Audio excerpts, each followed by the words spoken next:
Welcome to Rock Talk Lapidary, your podcast for everything rocks. Coming to you every Thursday 7 p.m. Mountain Standard Time. Be sure to like, subscribe, and tap that bell. Let's get rockin'. Hello and welcome to Rock Talk Lapidary, your place for everything rocks. We are stoked that we are going to have a super fun episode tonight. We have Brad Bartell of JBB Rocks. He's also one of our co-hosts. He is our guest co-host. He is so special because he's our guest. And we're excited to grill him and ask him as many questions as possible.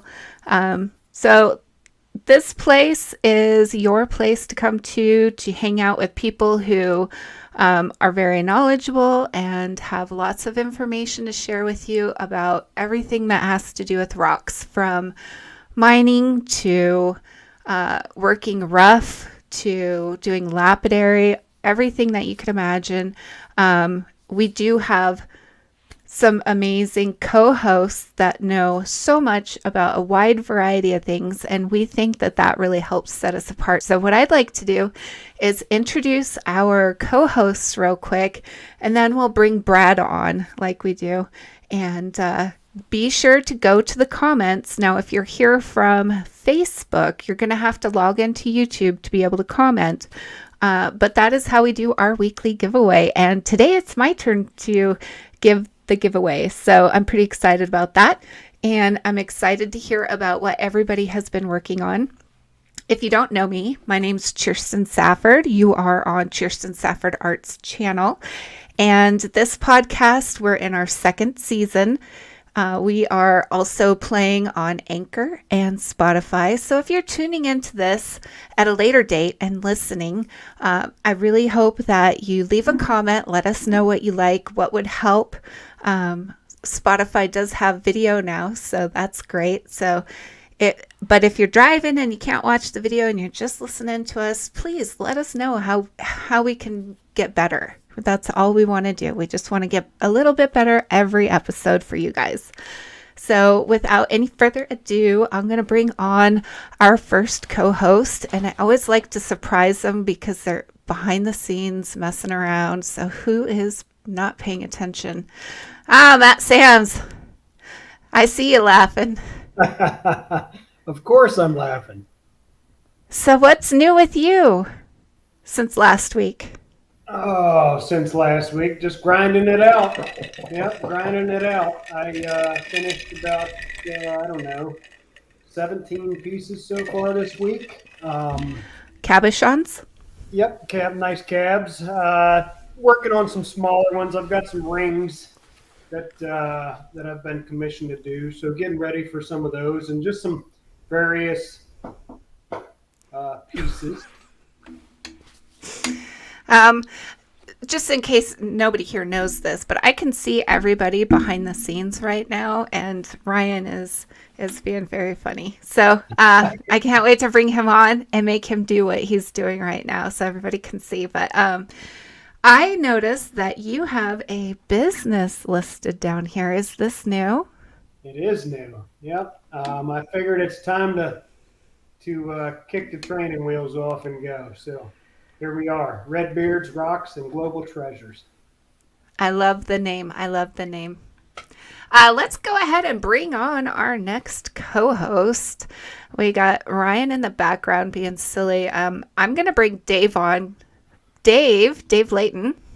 Hey, everybody. So you brought me on because I'm less silly than Ryan? Is that what it is? Well, I want you to be here to roast him when he comes on. We'll roast Ryan, not Brad.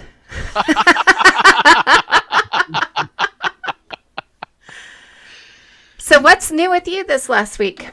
It's just been a busy week for life in general, but I am trying to get my shop a few things revamped. Had to buy some new wheels for my cabbing machine and trying to get ready because Tuesday next week I am going to be a part of my first live show to sell all of the pop sockets that we have for the charity that we support. And so for everybody out there who doesn't know, we run a small autism charity that we buy rock tumblers and we give to kids who have autism. And so we invite everybody to come over to Facebook and join Rock Tumblers for Autism. You can see it on my name that I learned how to change right there just a little while ago. Giant brains and all of that, but it was somebody else's brain that did it. But come on over and join us and have fun. Yeah, Rock Tumblers for Autism is one of the groups that I help admin. I don't really do much, but I love the idea of helping out kids and giving them something to be excited about every day. Right.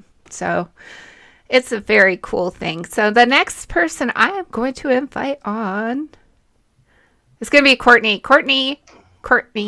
Hello, everybody. How are you tonight? I think we are all good. Good. The comment section is banging. Yes, Got a lot of it people is. here. Yes, it is. So I'm Courtney King, CNS Services. I cut cabs. I'm getting a little bit more into making jewelry. Not super. A little more into making jewelry. That Doing sounds some, very fun.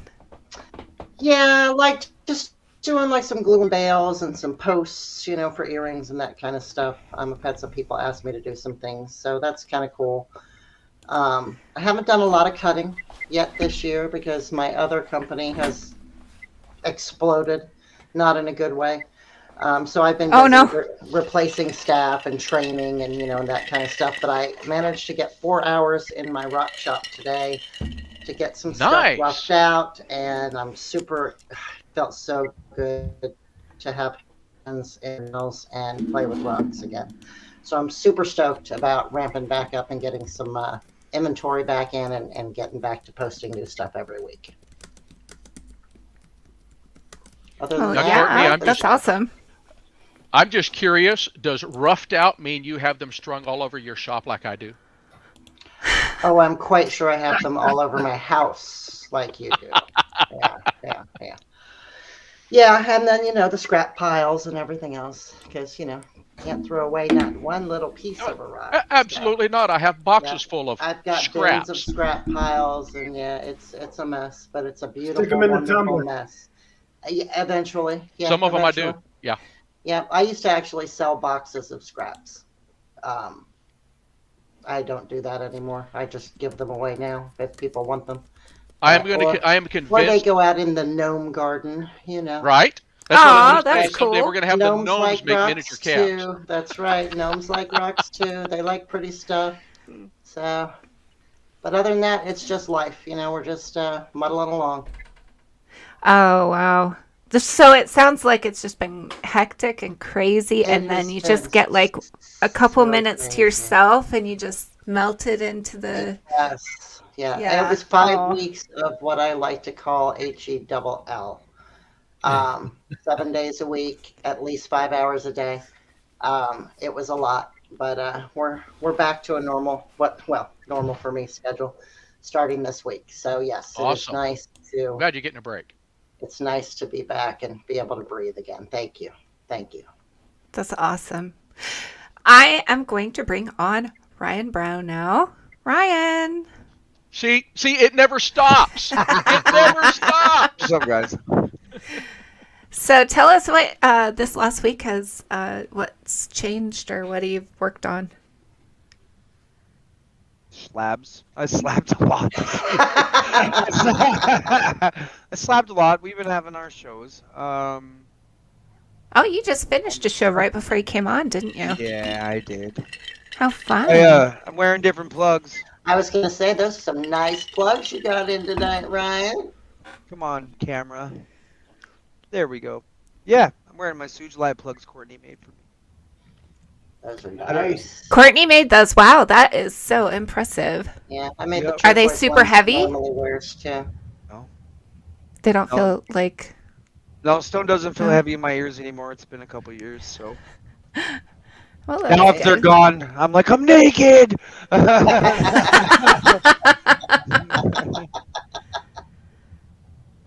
All right, so tonight we have Brad, who is a master sphere maker, and I'm going to go ahead and bring him on.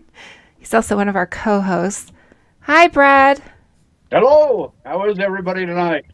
Hey, We're Brad. great. Hola. So tell us what you have had new in the last week. The last week has been rough for me. I had some emergency dental surgery done, and so I was laid up for about 4 or 5 days. It was pretty bad. I finally started to get back on my feet and feeling better, so it's all good. Good. You know, life happens. It is what it is. I've been getting prepped for a big show I'm doing this weekend, Saturday and Sunday, so we've been busy making a bunch of new spheres, trying to get some new product out on the table for this show. So Nice. And where's that show, sir? that show is in Layton, Utah at the Davis Event Center. Okay. So anybody Yes. who's in Layton, come up and see us. If you aren't following me on JBB Rocks and Metal Art, come and follow us. We are going to do 2 live shows, one Saturday and one Sunday. So we're going to kind of put everything up. Hopefully one of the 2 shows, depending on how busy it is, we're actually going to walk through the whole show so everybody can get an idea of what is at this show and see what they said. If the time prepares, we'll actually put some stuff up for sale and let people purchase from the show via live feed. So Nice. we're kind of excited to do it. I'm super excited because I'm going to go and I'm going to bring my husband, who never goes and does anything rock related. So it'll be really interesting to see. I'm hoping to shoot and film a little bit. And Tammy wants to know, do you know what the times are for the show? The show itself is from 10 a.m. to 8 p.m. I think, depending on, again, here we go, we're kind of hoping to do it at 2 o'clock on Saturday afternoon and probably somewhere about noonish on Sunday, depending on the crowds. Obviously, if we're so busy that me or my wife can't break away to do a live feed, then the times will change. But that's kind of tentatively 2 and noon. If, like I said, go follow me on JBB Rocks and Metal Art on Facebook. We'll post all the times. That's where we'll be doing the live feeds from, and we'll try to post about an hour ahead of time to give everybody a little bit of a time to see the post and a heads up that we're going to start. So Nice. Oh, Yeah, that's I great. need a tag in that one. Brad, I just got to say, I hope you have better luck in Layton than I did. the last couple of shows have been really, really fun shows up there in Layton. So hopefully it keeps. I did the ultimate show. I got married there the first time. Oh, well, I don't plan on getting married The this first time. weekend. That's not on our list. Yeah, so this rock show is really special to me because my mentor, one of them, the very first person I learned how to cab from, it's his daughter that runs it. You know, he used to have this great big rock shop downtown Salt Lake City, and in the back there was like tons of machines, and so he had a little school, and that's where I first got to use a big saw. You know how intimidating that is your first time, and it was great. So his daughter runs it, and there's usually quite a lot of people that show up for it. There's people that sell all kinds of things, everything rock related, and you can get some really, really good deals. Saturday, I don't know what time I'm going to be there, but I will be there at some point. So if you see me, I won't look like this. I will look like a homeless person probably, which is fine. But just don't be afraid to come up and say hi to me. I would love that. And you know something? If you've never been to Layton, Utah, it's actually a beautiful little town. And it would be worth, just going to see Brad and go see the show, go see the sites around the area. It's not far from Ogden. I'll be coming up to see Kirsten this summer, and I think we talked about this on the last episode. And I always make that trip over to Layton. Of course, the Hardee's doesn't exist there anymore, where I worked when I was a teenager and a young adult. But it's a great little town still. So go out and see the sites. Just go visit and go see everybody. You'll love it. Nice. Absolutely. I need to go to Baltimore. My mentor's up here. Yeah. Aw. I've been waiting 2 years for I him know. to We need come. to come. I even remodeled what bedroom for him and everything. Still waiting. Nice. Now I want to go see ya. You can come too. Spoiled Everybody can apprentice. come. I Let's see. was gonna say I want to make a 3, trip down to 4, visit 5. Matt. He doesn't take me out fishing. Come on, let's go. Kidding, right? Right? Anytime. I got a room for you. Right on. Although I'm going to tell you, I saw some of the lures that Matt makes. Whatever you do, don't stand behind him when he casts, because that hook's big enough to throw a shark out in the water with. Matt makes his own lures, by the way, so something really interesting. I don't know if everybody knew or not. Yeah. That's yeah, crazy. I do. Let's see. Jack of all trades and good at 2 or 3 of them. I don't know about good at any of them, but Look at that. Oh my. Yeah. we'll catch fish. Yep, Is buddy. that for deep I love the sea? colors. Is that for deep sea or is that just normal fishing? Yeah. Okay, Offshore. that's a big lure. So yeah. Okay. Okay. That's what All I'm saying. right. It has a hook big All enough right, to throw a everybody, shark. enough All laughing. right. Let's ready to- talk about I'm ready to grill Brad. the Brad. Brad. Yeah, yeah. What is this about Brad? And who is Brad? They've by the been way? Wait, we dreaming gotta about put him in this the for a long box. time. She's going to box you in there, Brad. Yes, she is. I'm trying to box you. Box There me you out. go. Oh, There we go. There he is. All right. All right, Who let wants this to- roast begin. Yes. bring it on. Who wants to ask the first? Not a question? rose for grilling him.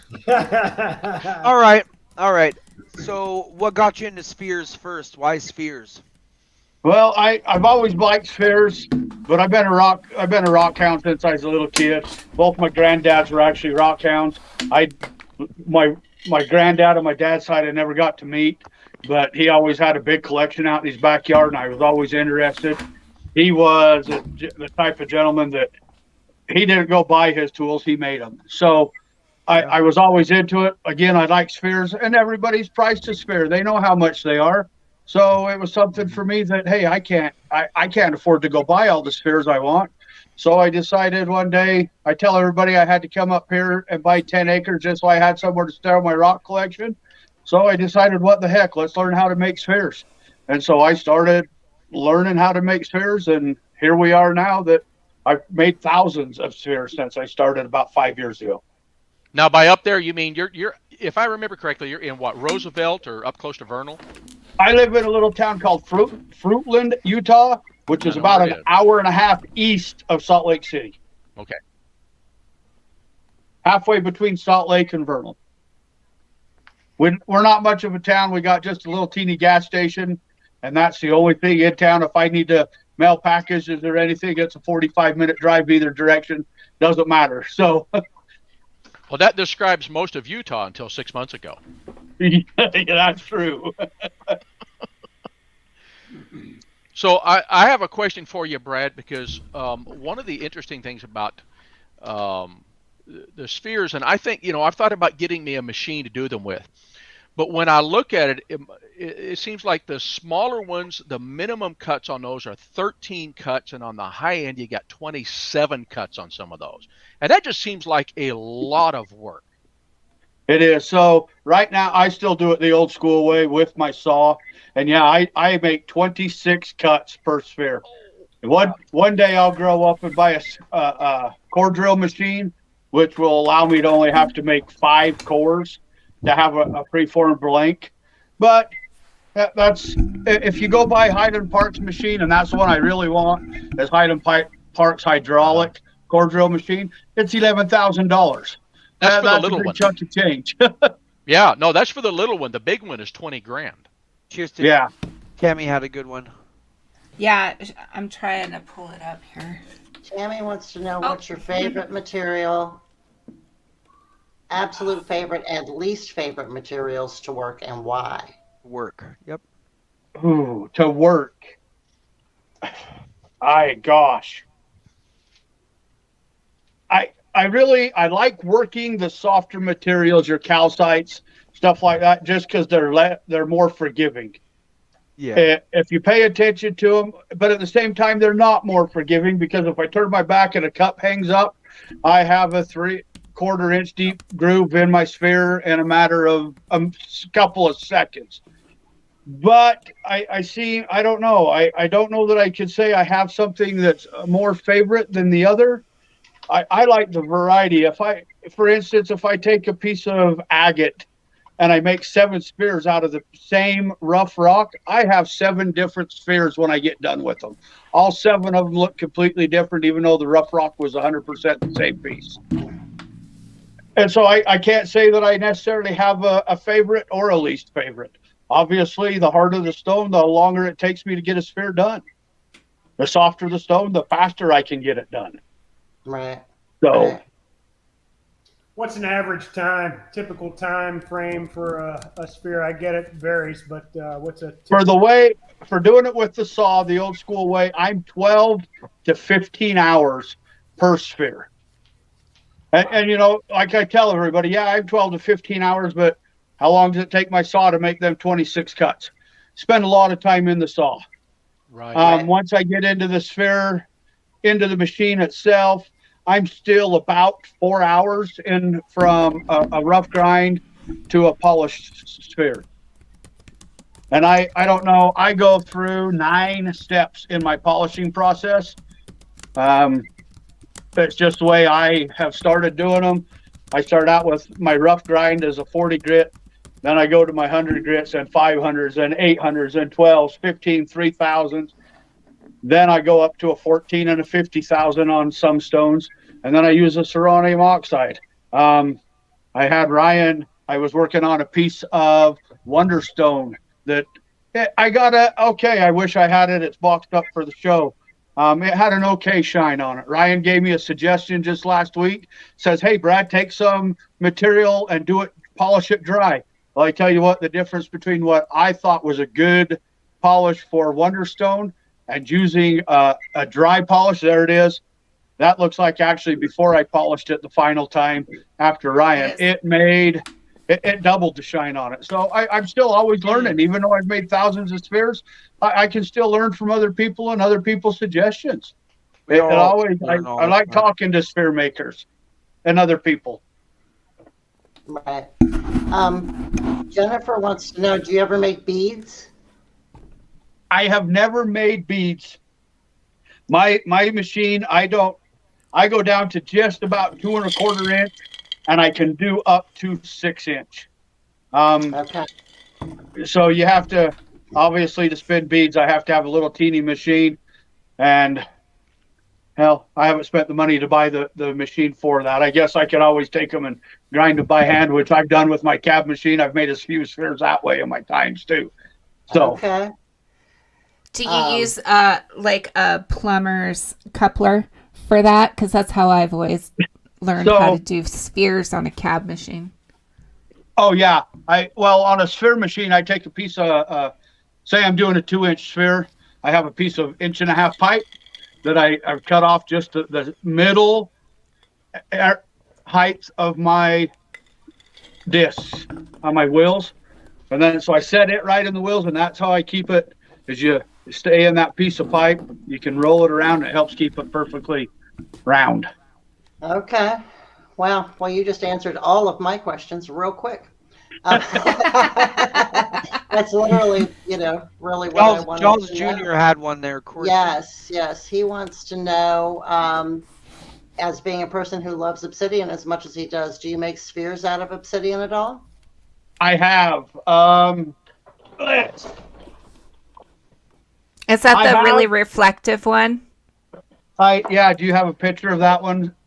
I do. Oh, yeah, there we go. Oh, that's gorgeous. Is it just black, or was it just the color wasn't picking up?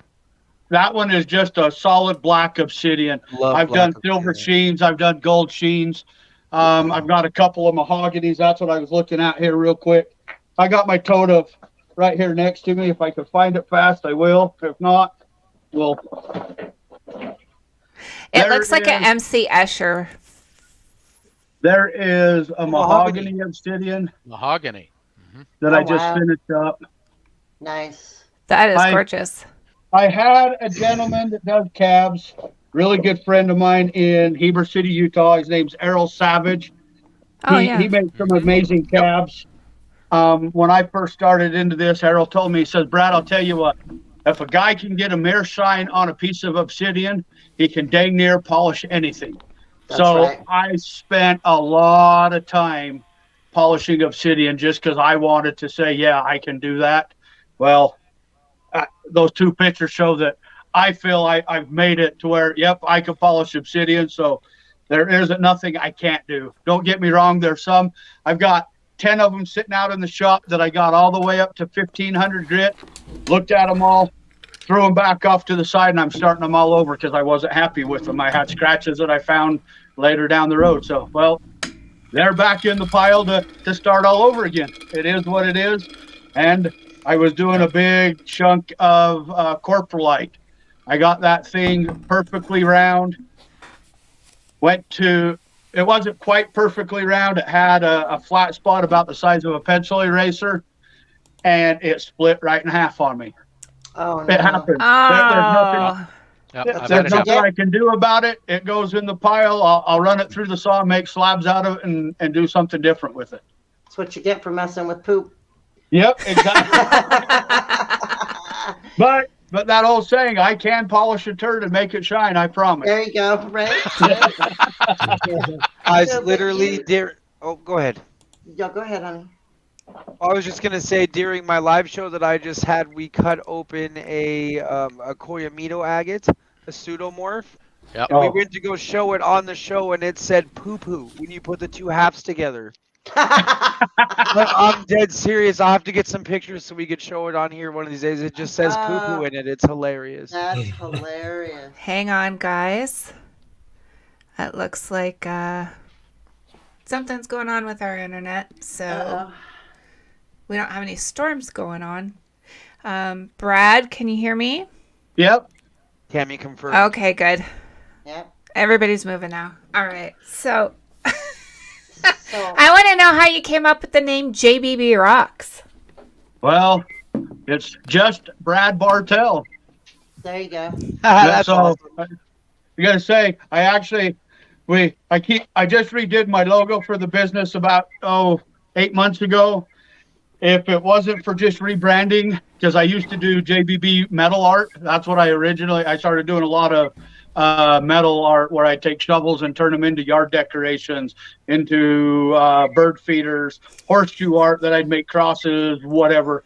And then as my rock business started growing and growing, I didn't have as much time for the metal art as much, so we rebranded to JBB Rocks. Well, if I would have thought about it, we probably would have rebranded and went to Sasquatch Rocks or Yeti Rocks. Everybody that meets me, I'm 6'1", I weigh 270 pounds. I'm a pretty big feller. And obviously I got lots of facial hair and long hair. I've always carried it. So I get lots of friends that call me Sasquatch. So, but we rebranded, so we'll stick with JBB Rocks for right now. See, and I think that would have sounded great if it just was just being Brad. Just being Brad, yep. You know we're going to come up with all kinds of things for that acronym now. Absolutely. Right? That's good. So you do much more than spheres, though, right? You do carvings and make lamps and all kinds of good stuff. I'm going to say, I don't think I sent Kirsten any lamps. Just a second, I'll pull one of those off. I got one right here. So these are some little guys. We put together. They're made out of cement. They're little Groots that we put some quartz crystals in their heads. Let me tell you, I have one of those, and it is so cool, you guys. I got it just a few days ago. My husband fell in love with him. And I got it from Brad. He is so awesome. And so, if anybody in the rock world familiar with the honeycomb calcite that comes from Utah, I love working with the stone. It's very pretty.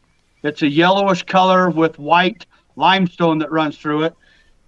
I don't have the outlet's not close enough, so we're not going to light this one up tonight. But I take that honeycomb calcite and I cut it, dip it in a hydrochloric acid, and I put on this particular one, it's got a walnut base on it. And we turn those into like little night lamps. They're not super bright, but just for a little light glow in the nighttime, they're awesome. Nice. Super awesome. What a beautiful stone. Yeah. That is Utah State stone. Yep. Is it? It sure is. It comes from a part of the country up here. The Shamrock Mining was one of the originals that found it. They're based out of Hanna, Utah, which is about 20 miles from me. The pits are up in the high Uintas, and that's the actual mine site himself is about 50 miles from where I live. Well, now, and Brad, you don't make just stuff like that. You also do cabbing, and where I often give David Garcia, he was the first one I ever saw make a pop socket, but it was about that same time that I connected with you in one of the rock groups because you were making them as well, and you and I did some talking and helped me get straightened out some areas that I was having difficulties. So you do cabbing as well as all of the rest of this. Yeah, I do. I cab. I make lots of pop sockets. Oh my gosh, I don't know. I've done a lot of different when it comes to the lapidary world. I started out, like I said, just as a sphere maker and making cabs. And then I just started tinkering and making different stuff from there. I mean, I've gone all the way as far as, I don't know, crazy what I step back and think of all the stuff I've made out of rocks nowadays, and it kind of just makes me laugh of, oh, you started out just as a collector. Now you got piles. Now we go to a table and we also buy wholesale and resell, selenite, different stuff that I could buy from other people all over the world. But we go to set up at a show now, and we're up to 6-foot tables to get all of our product on the tables. And that's been in the last 2.5 years that me and Monica, my wife, have made that business grow into what it is now. Wow. I really like your setup. I think it's great because you go in and he's just got this huge variety of just like all kinds of things to look at. It's not just one thing and it's not just one rock. So yeah, the variety that you carry is chef's kiss. We tried to keep everything on our tables, everything from that little dollar item for that little kid that got $1 for mom and dad to go spend at the show, all the way up to I got $300 and $400 plus items on our tables. So we've got the whole gamut. I mean, you want hearts, you want mushrooms, you want spheres. I don't, depending on the show I go to, I don't carry a lot of rough or slabs with us unless it is a specific rock show. Then I'll take roughs and slabs. But a lot of the shows that we do are like little 4th of July events, art shows. Vernal does a big balloon festival. We go to that. So we do a lot of those smaller festivals, so we don't carry all the slabs and rough as much.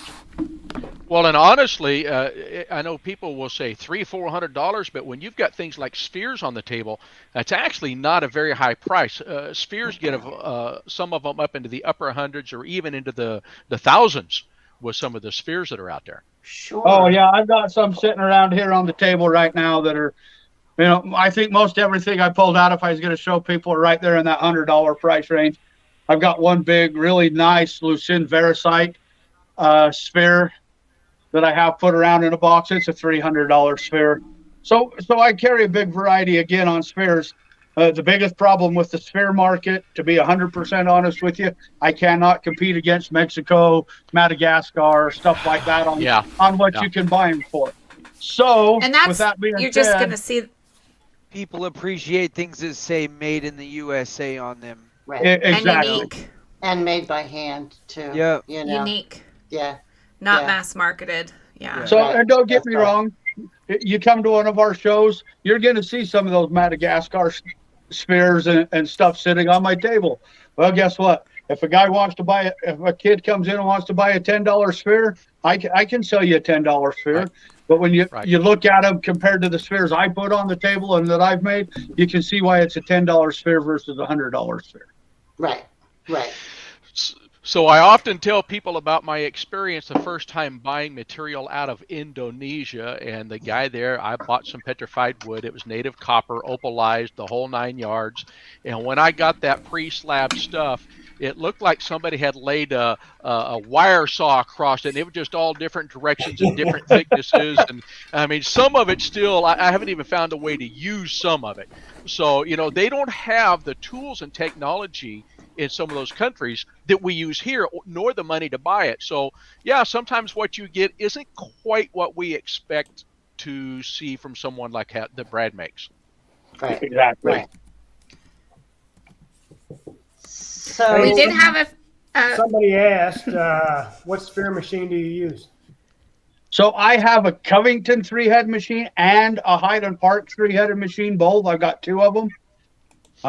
They both have got their pros. They both have got their cons.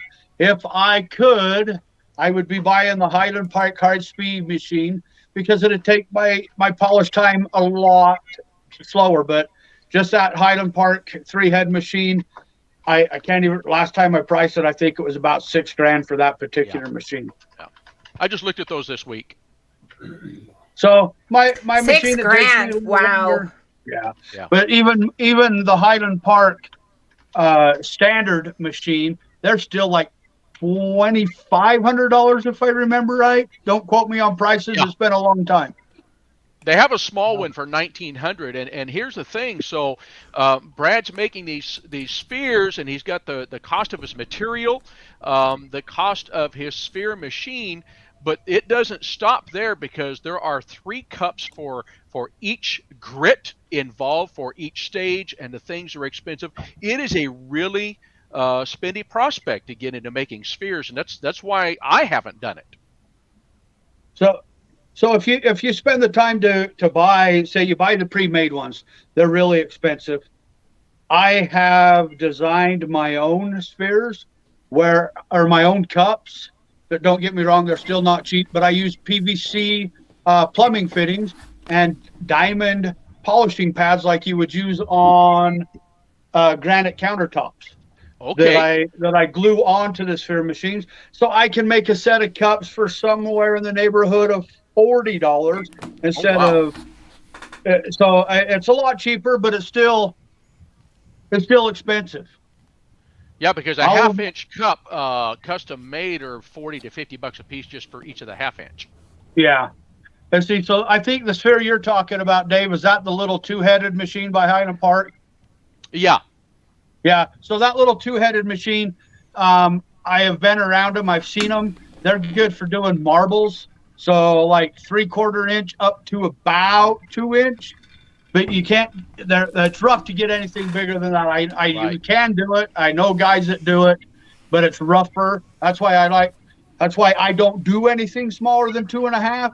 Is because here we go again. The machine I have to get anything smaller than that is hard. Right, and I believe Covington has the same thing, don't they? They have a small 2-head. Yeah, they do. Yeah. Both have a small 2-headed machine. And like I said, both machines have got their pros and cons. I like them both. I honestly, if somebody was in the market to buy a sphere machine, I would tell you to look at both and see who's going to give you the best price and the best deal at the time, because they're both amazing machines. I got one machine I dedicate directly to my rough grind because I don't take the time to round them as much as other people do. Some people will take, but I'll show you. So here we go. We're going to kind of show you a little bit here real quick. I start out with a square block, obviously, right? Then as I start making cuts, I end up into a piece that looks like this. That's the way I cut them. Okay. So people take the time to grind them down really smooth, even rounder than this. This is one I've taken all my corners off. I got it started to a round position. Mm-hmm. I know people that take them even so they're dang near round when they put them in their sphere machine. So I might spend a little more time in my rough cup, but me standing on top of my saw, I got a standing tool set up that I've got 5 4.5-inch diamond concrete discs that I bolted onto, and that's what I use to cut my corners off with. So once I get it that way, I've got a machine that I've got it set up directly for rough grind, because it beats that machine up bad. Obviously, when you got flat spots, you can imagine how bad that cup rocks and rolls. Right. So those, I use a metal cup on those that I have found diamond segments that I buy that I actually braze onto the metal plumbing cups. That's all they are. Mine are all 3/4 to inch and a half, 2.5, 3.5, depending on what size sphere I'm making. And I braze these diamond segments onto that. And obviously they wear out. So when they get done, when I wear them all the way out, I have to start over and braze them on. But each one of those brazing cups are best price I have found is $3.50 a piece. A 2.5 inch cup takes 7 of them. So and I think that's a segue into Tammy's question about how did you figure out how to make those cups? So nowadays, honestly, you can find so much information on YouTube and everything about how to make cups, how to make a sphere. When I started doing them, the people that were making spheres weren't giving any secrets and information out. So honestly, I started watching people that would give you a little blurb of their machine, and I'd see what they were making, and I'd pick it up. I've been in the construction industry my entire life, so I've been really good at just making that kind of stuff. And so I started looking at different ideas, and I've talked to hundreds and hundreds of sphere makers in the United States and around the world, and just picked their brains and got ideas. So I can't say that they're 100% my idea of the way I make my sphere cups. It's a collaboration from every sphere maker I've met and talked to in the country. Well, and I think that's lapidary in a nutshell, isn't it? I mean, nobody knows it all, and it has taken a lot of people all over who have come together, and the expertise that is out there, we've all learned from somebody else. Exactly. And the day I tell this to no matter what you're doing in the world, if you're too good to learn from somebody else, you're in the wrong industry, period. I don't care if it's lapidary, sheet metal, construction, teaching school like for you, Dave. I mean, everybody's got a different way of doing it. Doesn't make it right or wrong. You can take what you like from somebody else and use it in your own life, or move on and do something different. So Jaws wants to know if you're willing to help out someone who is starting off on making spheres. I do not have a problem with helping people out. I like to share the information. I like to teach other people. I'm just going to tell you, Jaws, if you start making spheres, I'm camping your doorstep. Like, honestly, if you're interested, have got questions, send me a PM. I'll try the best I can. I love helping people and watching other people learn. You know, I can, trust me, if you come up around my place, I have pieces of spheres from when I first started laying in piles all over the place that I've just trashed because I screwed them up. They didn't work out. My cuts were wrong, whatever. So if I could take some of that learning curve out for somebody else, I gladly do it. Why we're here, right? Absolutely. That's a big part of why I have this channel even.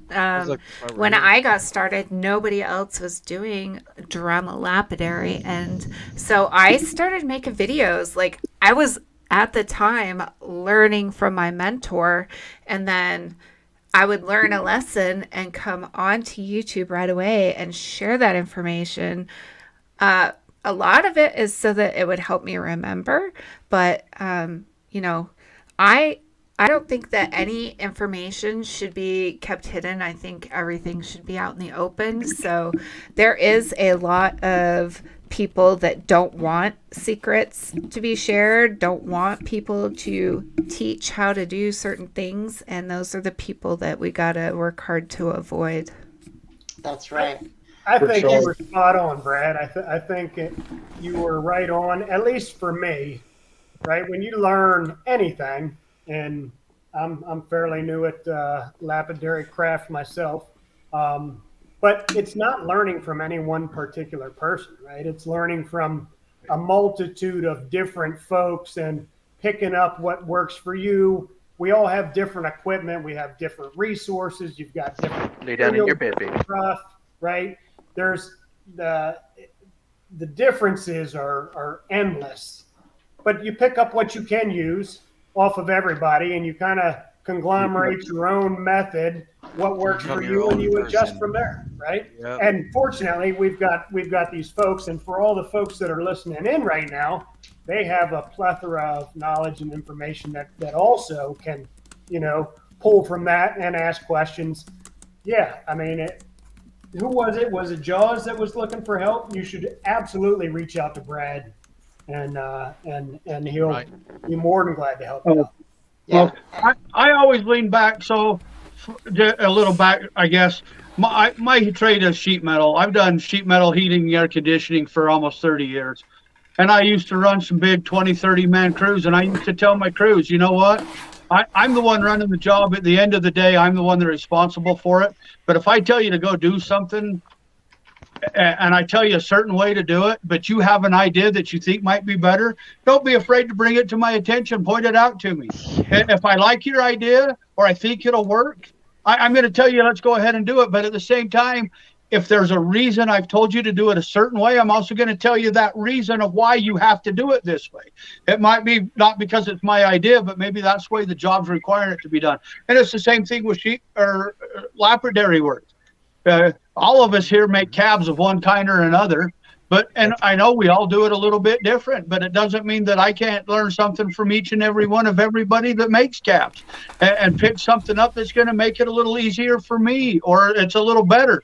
I mean, heck, here we go. I just told you I've been making spheres for 5 years, and I get Ryan here a week ago says, "Hey, Brad, try this." Well, guess what? I stepped up and tried it, and hey, if I do any more Wonderstone, I will be polishing them that way because it made a heck of a difference. I learned something. So what? Yep. I can't quit learning. Got anything, Well, Courtney? Well, we just, we have to remember, though, too, that, all those people that want to keep secrets and don't want to share and like Kirsten said, those are the people we want to avoid. But, I mean, my God, why not share the knowledge? Why not share the joy of lapidary?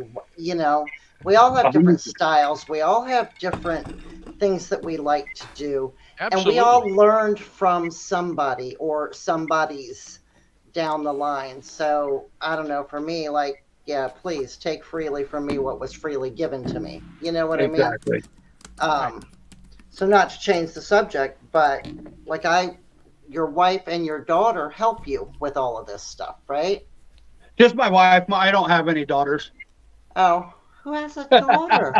I feel like maybe it was your wife that made something that was really cute. She make a mushroom under glass or something. She made That's what I'm thinking of. Yeah. Matt's what got her she- with the ammonite thing. This little guy. Yes, that's what I'm thinking of. Yeah. I I think like that's that. so cute. She took the rose quartz mushroom, Wow. put it in a jar, Hey. and she glued a little fairy into it. So it's I love that. That is super Little- cute. little Oh, fairy and it lights garden. up. That. I Nice. need one of those for Aw. my little girl. I need one of You those. do. So- for my little You girl. need that. That's awesome. So yeah, that's one that she came up with that she put together, and she's actually the one that come up with the Groot idea. Okay. She saw the cement Groot one day and says, "Hey, what if we put crystals in his head and light him up?" So we worked together, and I helped her glue him in pieces. She put them in, and here we go. Now Very people cool. loved them, so we made some more. There you go. There you go. Awesome. I love I love the that. teamwork. That Absolutely. impresses me so much. I love the It's the only way creativity. you can. Kirsten, that In was my just what I was opinion, thinking. Yeah. It's the only way you can make a business work. One person cannot run a business by themselves. Period. End of story. I don't care how good you are. It takes a team of My little people brother. to do it. I mean, Yeah, and to have family that's involved with you just makes it that much more special. Oh, yeah. You know? It gives It's you a- Go ahead, honey. I honestly, I would not be where we are with JBB Rocks if it wasn't for her. She's the one that's pushed me more and more and more to spread my wings and show people what we can do, and has made the business what it is today. That's awesome. That's awesome. I'd be lost without my little brother. So I understand. There's so much to be said for having the supportive family. So much to be said. For You sure. know. I just saying I've got both my parents that we live on the same piece of property up here, and my parents support me 100%. I mean, I've got part of my rock shop set up in my dad's wood shop right now. That's where my sphere machines are because my rock shop ran out of room. So he's there to support me, and he's spent his share of time out watching the spheres go around in circles for me to help me get them done. There you go. There you go. Yeah. That's awesome. I think I see him in the rock community, like making posts or making comments and stuff. Oh, Um, he shares a lot. He shares my posts all the time. He shares Monica's posts. My mom's there. She supports us. In fact, I mean, my truck that I usually use to haul my trailer around, it's an old 1994 Power Stroke. Well, it's got some issues right now. So my mom went to Salt Lake to visit my sisters and spend some time down there. She took our car and left me her truck so I could go to the show this weekend. So the family support's there 100%. It's awesome. that You know, is it would awesome. be great to have that. My wife reminds me at least once a week that this shop, I stole this from her. This was supposed to be her chemistry lab. You know, there's not that continuity like you have there, Brad. No, Rock it's chemistry. really awesome.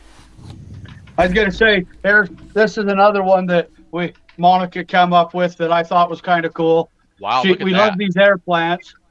And she found yeah. these little, they're dinosaurs. They're made out of metal. And she says, why don't we make a little air plant on that geode? That could be kind of a cool little item. So that's another one cute. she came up with. Feed that creativity, bro. Feed it. I So love it. It's amazing, the that. stuff. That looks Wait. like one of the old time, the 50s and 60s when they were making the dinosaur shows. They had those caves. They used stuff like that as props, and that's exactly what that reminded me of. Yep.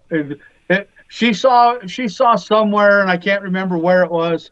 My wife, she grew up in Utah, but never really got to see Utah. She pretty much stayed right in the Salt Lake Valley. And since we got together, I've showed her a lot of the different states. And so every time we go to a show that's away from home, I make sure we spend an extra day, and I take her and show her a little bit more of the country around where that particular show is. And it was in one of the shops. Everybody's seen the ones where they put the pewter miners with the railroad tracks and stuff in a geode. Well, that's kind of what gave her the idea. When she saw those dinosaurs, she told me, I know what we're doing with that geode. There you go. Nice.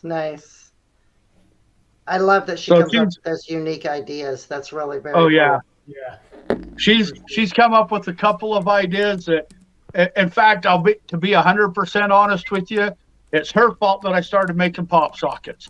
She's the one that told me I needed to do them. And I was like, they're not, what, why? I shouldn't have argued with her. I should have started making them sooner because they've been a pretty good seller for us. Right. Very nice.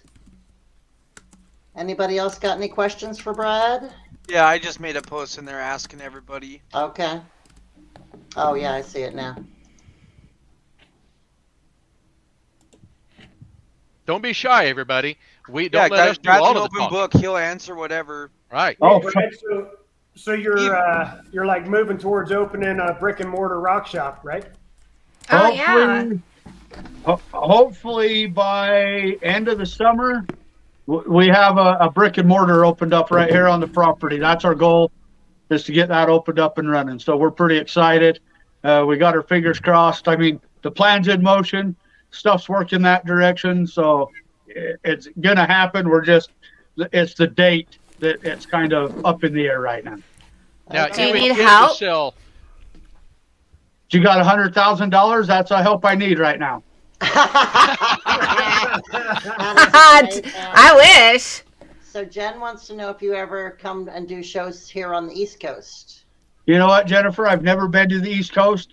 Right now, the only shows we've been doing is right here in Utah. We've done a couple in southern part of Wyoming. This year, there's some big plans to kind of start spreading out a little bit. There's a possibility that, well, knock on wood, it works out that I'll be in nice sunny weather for 3 months this year. I might have a spot in Courtside, Arizona for 3 months. Nice. So That's awesome. that's something else we're kind of working on right now. And so we're just going to have to see how it goes. You know how those plans can be. Start making them now and hope for the best. So if it works out, we'll have a storefront set up at Quartzsite for December, January, and February this year. Dang, She I'm says excited they need for you, more buddy. rocks in Florida. She needs more rocks in Florida. Tammy wants to know what you do, what your favorite thing to do other than spheres is. Other than spheres, so just like in my real life, I am an avid outdoorsman, hunting, fishing. Like honestly, at this time of year, I run a lot of trap lines for nuisance animals for a lot of the ranchers around here. I love doing it. Okay. Very nice. Good work, and you're helping people. Does anybody have like any kind of advice questions for Brad, like as far as like sphere making goes?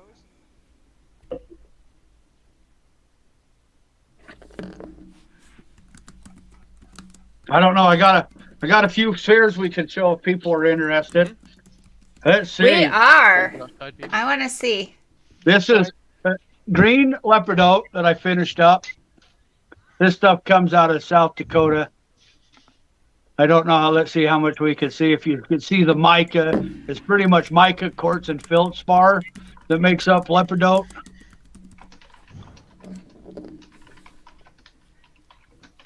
That's really pretty. Okay, so my favorite spheres have vugs. And do you find that polishing spheres with vugs is like a completely different animal? So I make a lot of spheres out of geodes. It's actually one of my most favorite sphere to make is the geodes. Now that I sit here and think about it, somebody asked me what my favorite is. And the reason I like the geode spheres is because if I get a good geode that's got a real nice crystal pocket inside of it, when you grind that open and you make it so you got this nice little groove right here out of a geode and you're looking inside of it, they're just so neat. But yes, they open a whole new can of worms. If that opens up faster than it gets round, there's things I can do, like you pour paraffin wax inside the cavity, and then you put a thin layer of concrete over the top of it. Now I finish spinning it to get it round. That way it don't crush and crumble on you. So there's little tricks that you have to do on every piece of rock to make them run right. But yeah, the stuff like you said with the vugs, the bigger the vug, the more of a challenge they're going to put at you. I know Matt got a really cool sphere from you that has bugs. To get it. Oh, sweet. Yeah, he got that. I believe that was a lightning. I'm gonna make agate. you big real quick. Red lightning agate, yeah. That, look at that that. is what Everyone you can decided see. it was too. Wow. It definitely is red lightning. Yeah, he had me Yeah, look Ryan- at it too. I'm gonna say that's what I thought it was, but I didn't ever want to swear to it. But that one turned out pretty cool. And see, so that one wasn't too bad. It's got a lot of bugs in it, but the bugs were small enough that they didn't cause me too much problems in the grinding or polishing process. What looks like calcite or rhyolite? What is it? Rhyolite or calcite? That's in it. It looks like cement, kind of around there. It's the rhyolite matrix that the actual agate itself forms inside of. Okay, cool. Thank you. Yeah.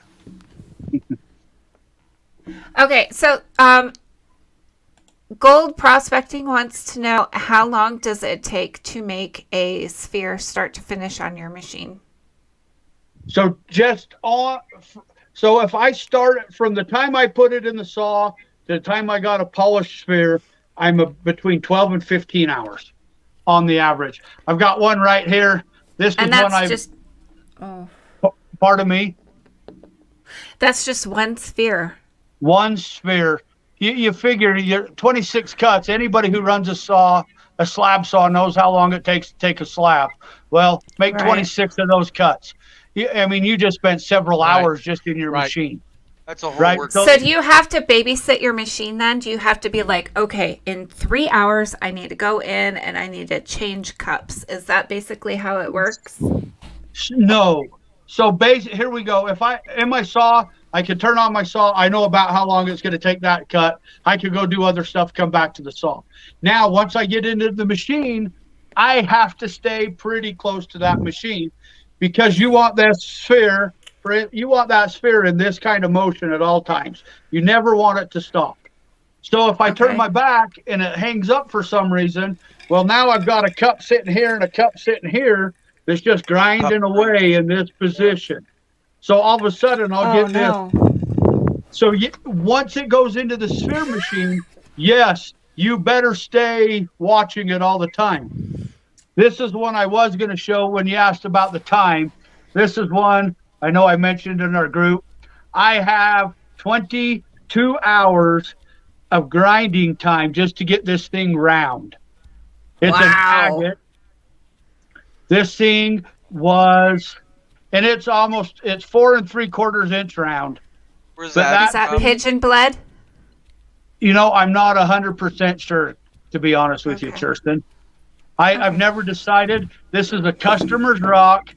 They found it rock counting, and I didn't even ask him where. Did he ask me to turn it? But yeah, there's 22 hours just to get this thing from this to round. And then polishing went within just a couple of hours of polish. Brad, I need pictures of that. I actually think if it's not pigeon blood, it might be coprolite. You think this? If this, I do not. 10 times in your hand, and I've just been sitting here looking like, I'll send you some pictures, Ryan. But I'm going to bet if it's coprolite, that turd was the size of a semi truck. That's one big dinosaur. Never know. And the reason I say that, and obviously dinosaurs are big, so they probably left pretty good sized piles, but that piece when I put it in the saw weighed about 185 pounds. Okay, well they've found pieces of poo you can go look up like the size of a Volkswagen Beetle. So that's possible. True. Maybe it is possible then. But whatever it is, I'll send some pictures later. But whatever this is, it was hard. It's just the lighting. The lighting looks like really highly agatized coprolite to me. So like I said, I've made and it looks like pigeon blood to me. It could be. It could be. And so to kind of put into perspective just how lucrative this is for Brad, if it takes 22 hours to make that, you've now gotten paid a third of what a underpaid teacher makes for teaching school. So here we go. It's nothing. For customers, I do make custom spheres for people. You ship me the rock, I make a sphere. I charge $30 an inch to make a sphere, and that's finished inch. I don't measure until my sphere is done. So this sphere right here, you go ahead and figure that out. That's just a little over 4.5 inches, not quite 4 3/4. The customer's going to pay me $135 for that sphere. Wow, So, that's great. I mean, you go ahead and figure that math out. Exactly. Just on the 22 hours I told you of grind, that doesn't count my time in the saw. That doesn't count the time polishing. I'm pushing probably close to 30 plus hours in that saw for $135. I don't make no money off the spheres. The blade for the saw cost more than that $130. Yeah. I run an old 60s Highland Park 24-inch saw. My blades are 300. My blades are $300 a pop. So if I wipe out a blade in the middle of making your sphere, well, I paid you to make the sphere for you. So you got to grind 3 spheres to pay for the blade. Pretty much. Wow. Yep. And so that's why I always, when people come into the shows and they here we go. Here's a small little rhyolite sphere. Super pretty. I'm going to put that on the table. I'm going to have, without my calipers, I'm going to tell you I've got about a $90 price tag on that sphere. I was going to say 100, so I don't think you're off at all. It's nice. I've had a lot of people look at them and say, oh my gosh, that's awful expensive for that thing. Well, you go ahead and if you really look at just my math, it's not counting the material cost. I make less than $3 an hour on the spheres. So I definitely don't do them to get rich. I do them for the enjoyment. And I love watching how these spheres turn out. I mean, it's just amazing. I had a customer send me a big old piece of, what was it? Mookieite. And it was like 18 by 18 inch chunk of Mookieite. He told me, no, it wasn't. Excuse me. It was Norena Jasper. And he told me, Norena. Okay. It was all Norena Jasper. Well, when I got all said and done with it, every sphere was different out of that Norena Jasper. Norena? Yeah. I love it. It's one of my favorites. And it made some amazing spheres. And there were a couple of them turned out that you looked at and you said, those are okay. But some of them, and it just depends on how you cut it. I mean, I could take a lot more names all over there. Yeah. On some of them, I bet. And I don't necessarily take the time. If you give me a piece of rock that's 18 by 18, I'm not going to cut it until I find that perfect piece that I can get you a 3-inch sphere, because look how much material I wasted trying to get that perfect sphere. I'm just going to start blocking it, and you get the sphere that you get out of what the material is, so I don't waste your material. You get more money or more sphere for your money at that point. Thank you, Brad. This has been awesome. I have the giveaway numbers Andrew just brought me. Okay, so looks like everybody is coming back. Ryan's moving, Brad's moving, Matt's moving, and Brad's moving. Guys, so we froze. I don't know what's going on at the internet. I'm hoping everybody could hear me through that. Do you want to finish up what you were saying? And I think we'll move on to the giveaway. Mm-hmm. Yeah, I think show that one more time. We froze, buddy. Show that one more time. Nobody, we missed this one. Yeah. Yeah. Really nice varnish on there. Oh, that's beautiful. It looks like a planet. I love it. Yeah, I was gonna say, I think we've come to the conclusion with everybody I've talked to that this is a piece of Mookieite. It is. I believe it is. Mookieite or Moakite? Mookieite. Mookieite? Mookieite. Mookieite? See, and I've always heard Mookite. I've always heard Mookite My friend too. Anton from Australia will tell you it's Mookieite. That's because he can't say Mookite. Oh, thank you, Bill. Bill let me know that while we were frozen, he was hearing me fine. That's good. I'm glad to hear that. So we had 11 guessers tonight.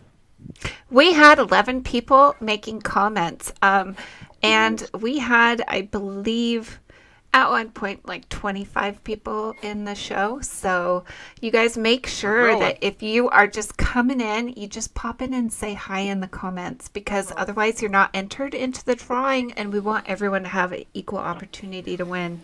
So Most tonight's definitely. giveaway, Brad, I'm gonna make you small, and I'm gonna make me big. Here we go. Okay, so for tonight's giveaway, wait, what happened? Oh, Ryan got a little tickled there. we lost Brad. He'll be back. So we have a lapidary journal. What's really cool about this is the top half of each page is blank, and then it's lined, so you can draw your design, and then you can add your notes of like how you're going to do things, what steps you're going to take, everything like that. So this is a really nice thick lapidary journal. So that's in there, and then I have this really amazing quartz crystal mushroom, because I am obsessed with mushrooms, guys. I am obsessed. Okay. So we got this quartz crystal necklace that one of my very good friends, Jackie Binder, made. And then I have some dinosaur bone and a bunch of tumbled stones and a little tiny... Oh! I'm dropping stuff everywhere. And then a little tiny piece of Tiffany stone. So just a little variety there. That's going to go out to the winner. So whoever gets it tonight, be sure to send a message to me or all of us at rocktalklapidary@gmail.com. I will put that on the... If that has dinosaur bone in it, Cover we should here. all get to be in the drawing. It's a tiny piece of dinosaur bone, but it is dinosaur This bone. is a couple weeks in a row. David's like, "Why can't I do this?" Oh, she gives away all this great stuff that I don't have. David, you should start showing up I the don't page- need to be big anymore. So let's have, there was 11, 1 through 11. We'll have Brad go ahead and guess, because Brad was our guest tonight. Let's go with number 5. Annie. I am Svensson. making you big. You're big. Annie Svensson is the winner. So, Congratulations, Annie. Awesome. Annie. So go ahead and send an email with your mailing address over to Rock I'm Talk looking on Lapidary, here. and I will get it out to you right away. How long has it been since Annie commented, though? Oh, Was I it don't too think long? it matters. Maybe she's I don't still either. watching and not commenting and just enjoying our conversation. You never know, right? Congrats, so Annie. That was really good. I was just trying to look out for Dave and see if he still had a chance. Sorry, Dave. Yeah, I commented. I bet nobody entered me. I commented in the chat. Dave, you lost out. Dave, you're not on this list. Andrew knows better. Oh, no. Andrew is Ryan's other half He is my for other half, Glacier my little Bros. brother. So, yeah. So he's our technical advisor, and he helps in the background. He doesn't generally come on camera, but he is definitely part of our team. So if you have any questions in the comments before we end tonight, if anybody has any lapidary questions or questions about rocks in general, go ahead and ask them now. Is a really good time. And then we'll go ahead and close out the show like we normally do. Oh, so many congratulations. That's nice, guys. That's I real love nice. that, guys. Awesome. Yep, for sure. So I want to take a minute to say next week on Tuesday at 7 p.m., we have our next live sale. It's live sale number 3, and it looks like Ryan and David will be selling. Yeah, that's me. Yeah. So if you guys want to talk a little bit about what you're going to bring out, that'd be cool.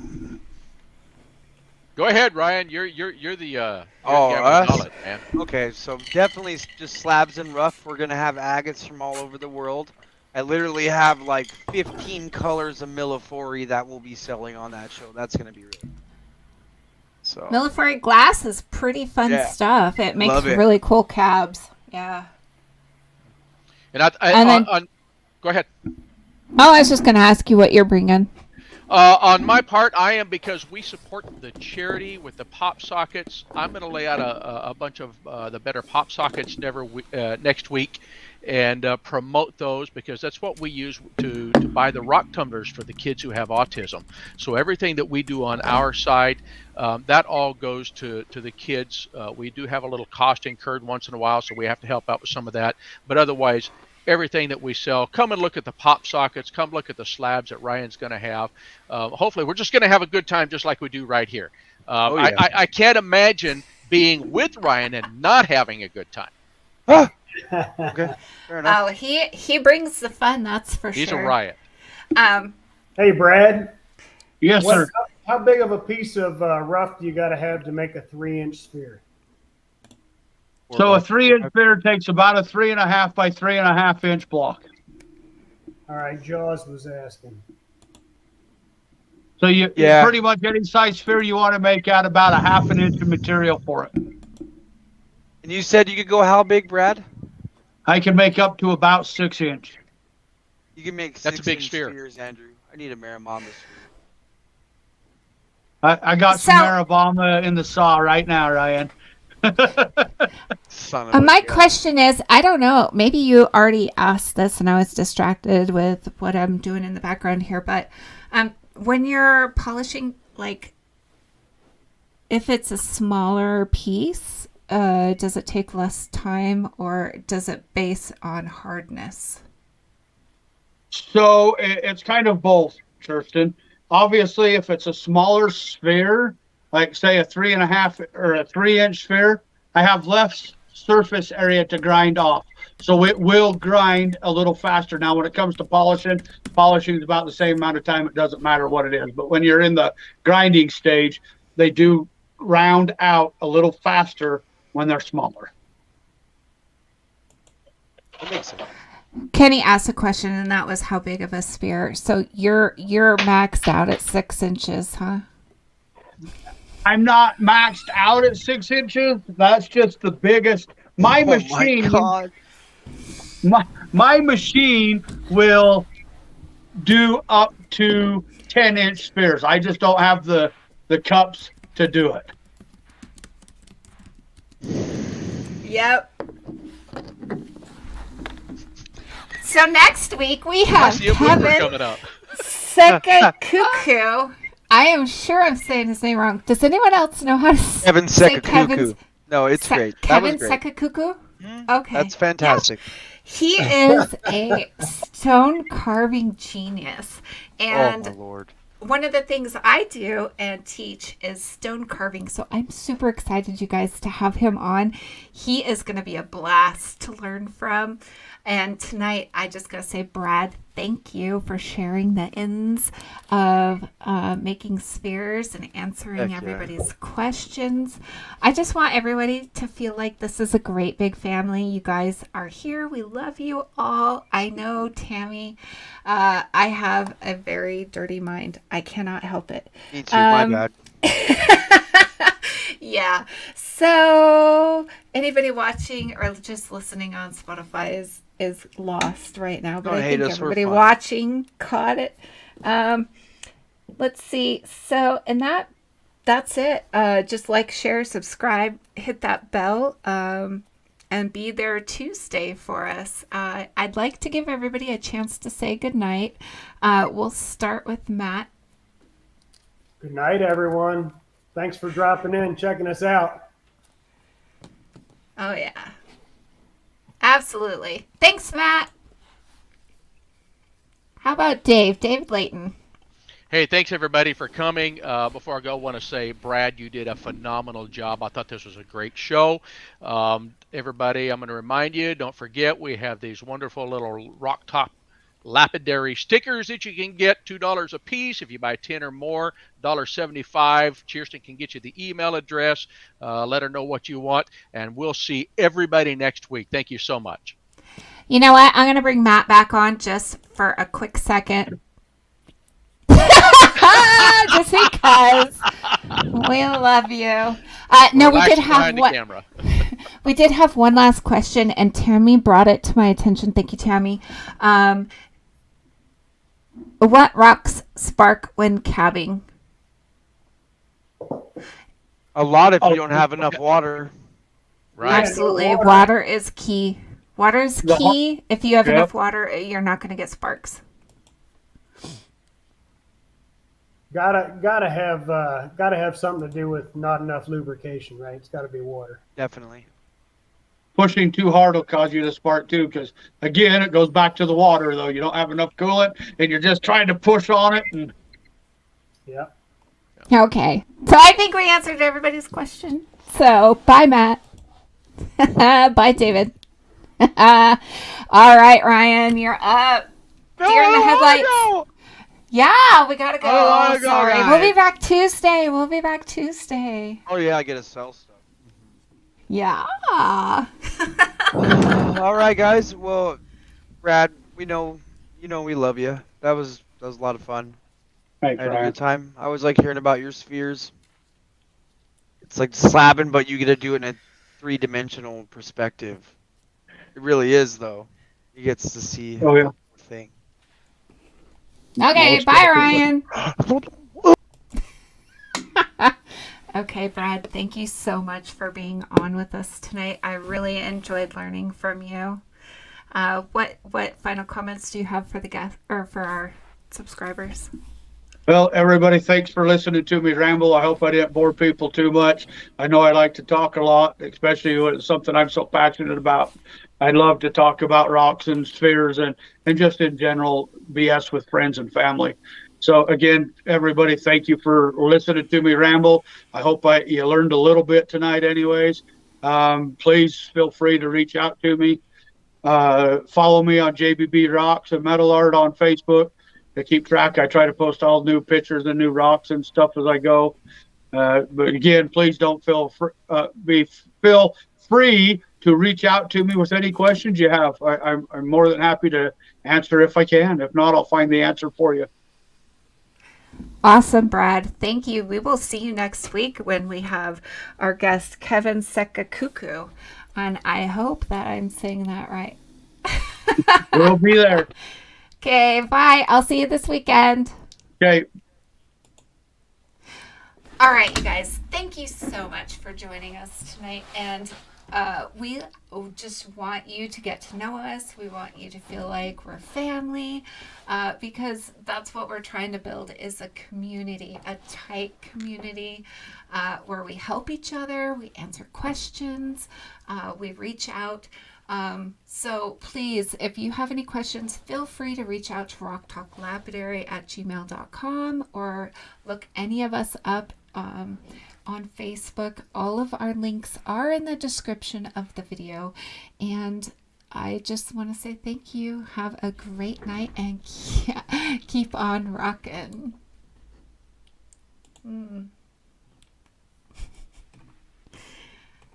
Oh boy. Okay. Bye, guys. Have a great night. Great show, guys. Let's go. Thanks for watching. Thanks for subscribing. See you next Thursday at 7 p.m. Mountain Standard Time.